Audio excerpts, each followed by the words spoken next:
MDG TV, une chaîne Went pour la cause de Christ. Mafuta ya sika, mafuta ya sika, mafuta ya sika.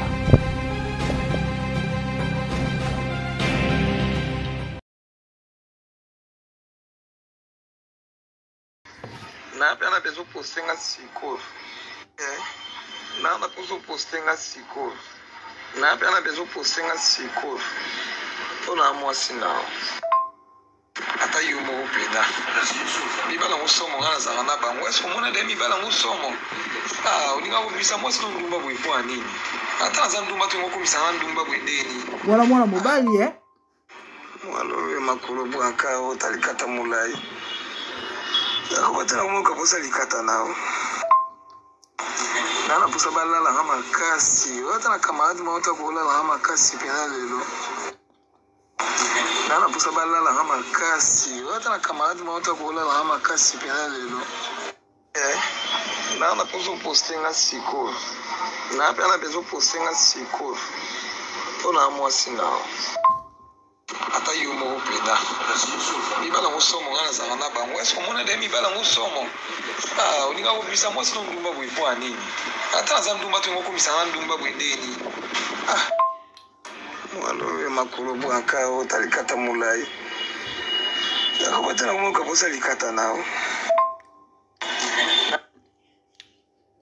Bandeko bolimbisi pona langage. Tokomaki émission non admis au moins de 18 ans et donc je crois que maintenant sur la émission va adulte. OK? Et bolimbi c'est belé tout ça va bantu. Babilo monsieur sur namatoi et ça la moi mais c'était quand même important boyoka. Ya on va monter tokati ba voice na mukuse. Moi to chanya sur ça parce que ba bombe atomique. Kiki. Bande onanga obozo yoka wana Rémi. Kovo, hein, d'or. Moi, la mobile, s'il vous plaît. Et il paraîtrait qu'il est marié, hein. Nayo qui paraîtrait à ça, je sais pas trop, parce qu'il n'est pas appelé à venir à Bangote, mais moi, ce qui m'intéresse, c'est ça qu'il est un homme, et un bel homme, hein. Et, on a zo na mobile na ye. Il y a moi la mobile, il y a moi la mobile, mais moi si. Donc, ma chérie, mais, ma chérie, mon frère.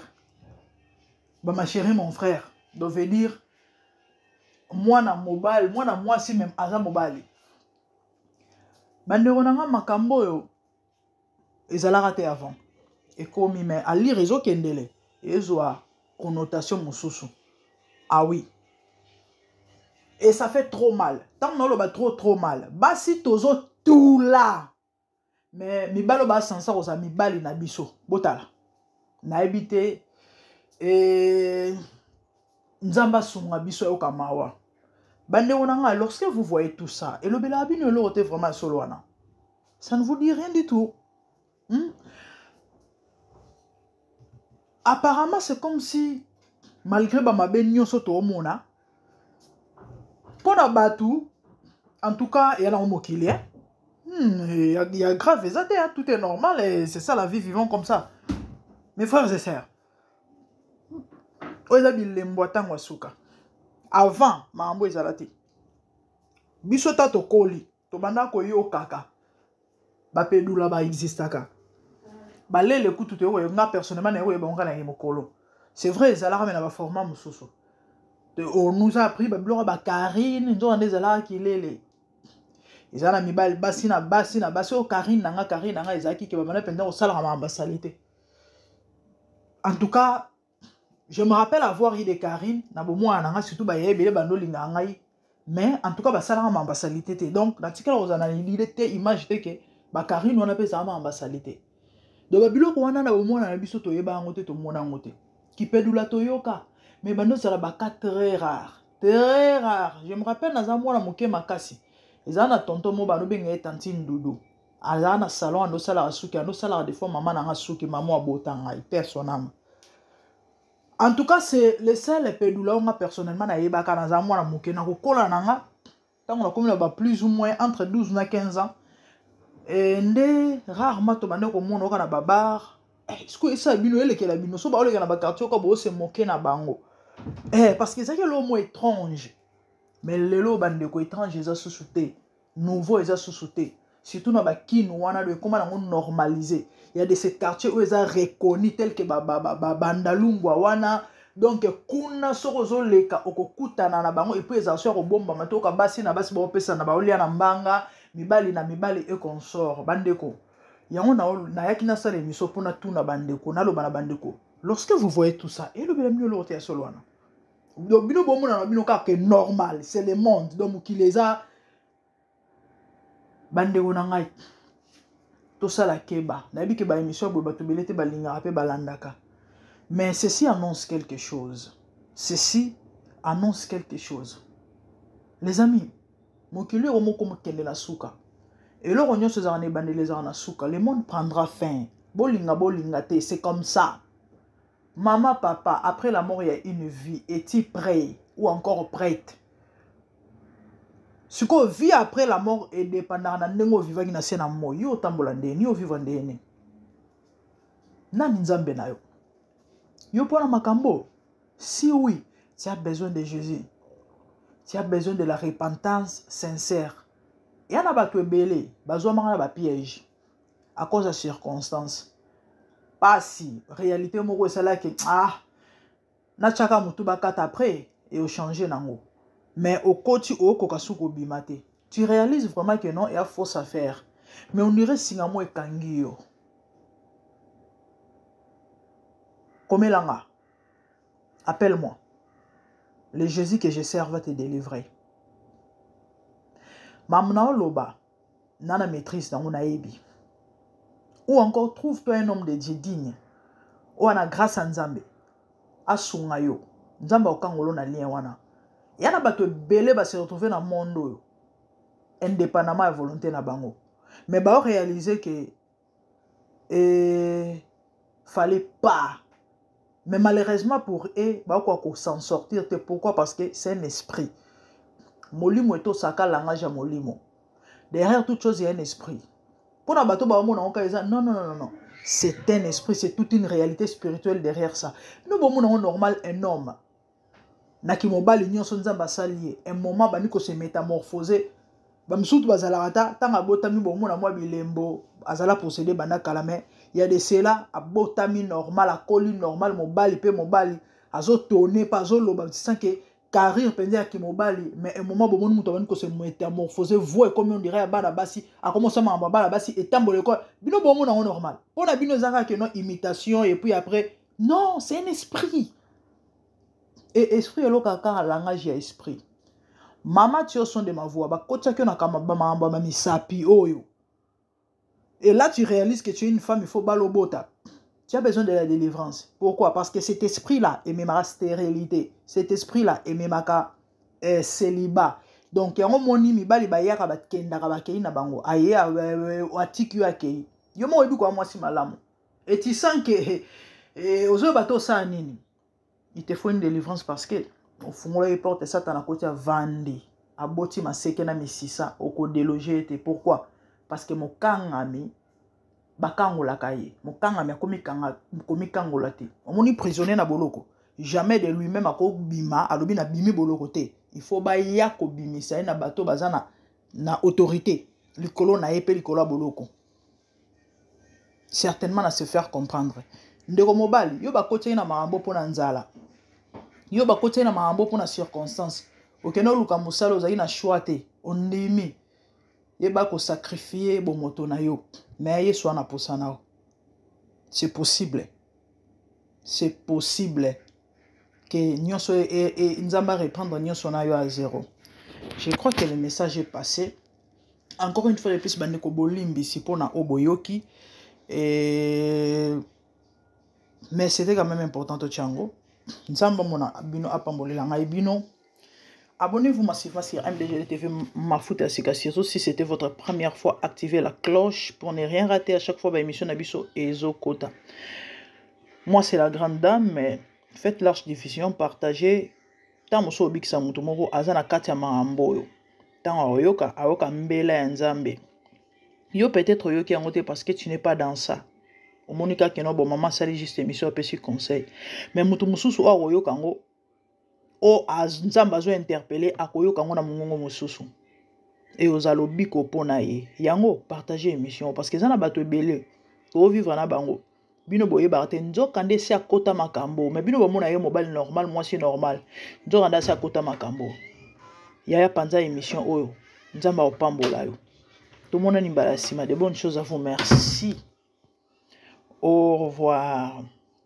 Ana pusa balala la makasi wata na camarade mauta kola la makasi pena lelo nga siko na pena bezo poster nga siko na pozo poster nga siko na pena bezo poster nga siko ona mwasi na ata yumo opeda mibala ngosomo ngana za na bango est-ce qu'on a des mibala ngosomo uninga ubisa mwasi no ndumba bwepo anini ata za ndumba to ngokomisa ndumba bwendeni mwalo we makolo bwaka otalikata mulai akobata na ngoka posa likata nao nana posa balala nga makasi wata na camarade mauta kola nga makasi pena lelo.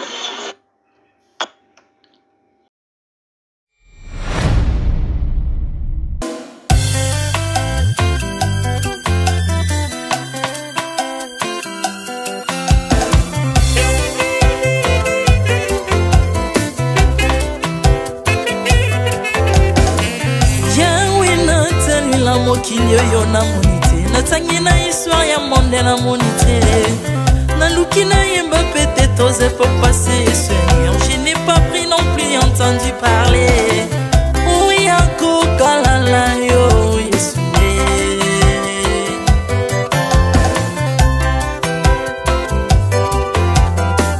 même dans le domaine ya sorcellerie nationale atana yo international Pana yo kisangwa banzamba mokilo yo mokota kufa se kwa lokola yo Yesu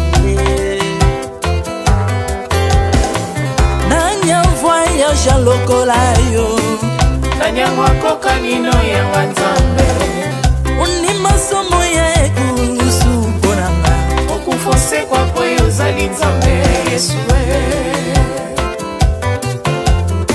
Nzambe moneno kitanase Tanzoto poyo bikisanga Ukitana se pozwe sikananga Ofuta nyongo na Nzambe nanga Yesu Uzali Nzambe Onkote ya okani na yo Uzali Nzambe bongwani te Yesu Yesu Uzali Nzambe Mokotea ukani na yo Uzali Nzambe bongwani te Yesu Yesu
nzambe soki na yo te ikole vandelo na yo mabele nyatelo na yo ozali nzambe ozali nzambe ozali nzambe mokote lokola yo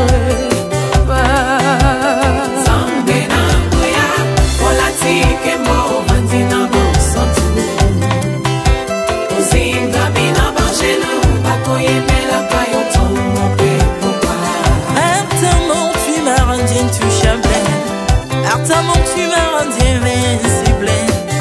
Aliwana yo tu komine la santu, lise kwana yo tu komine balongi.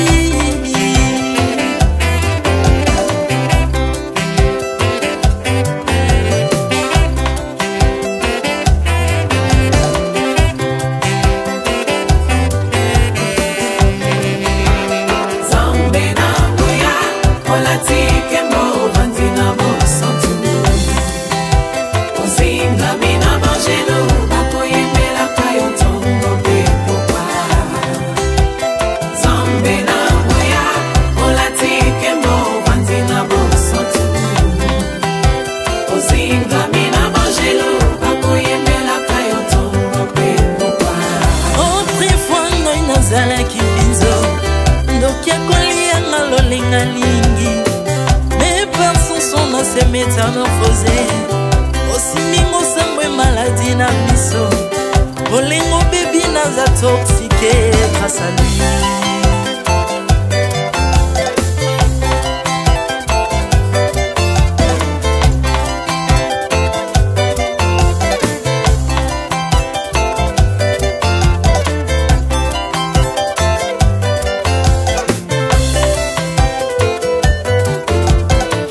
Bien-aimé, alléluia.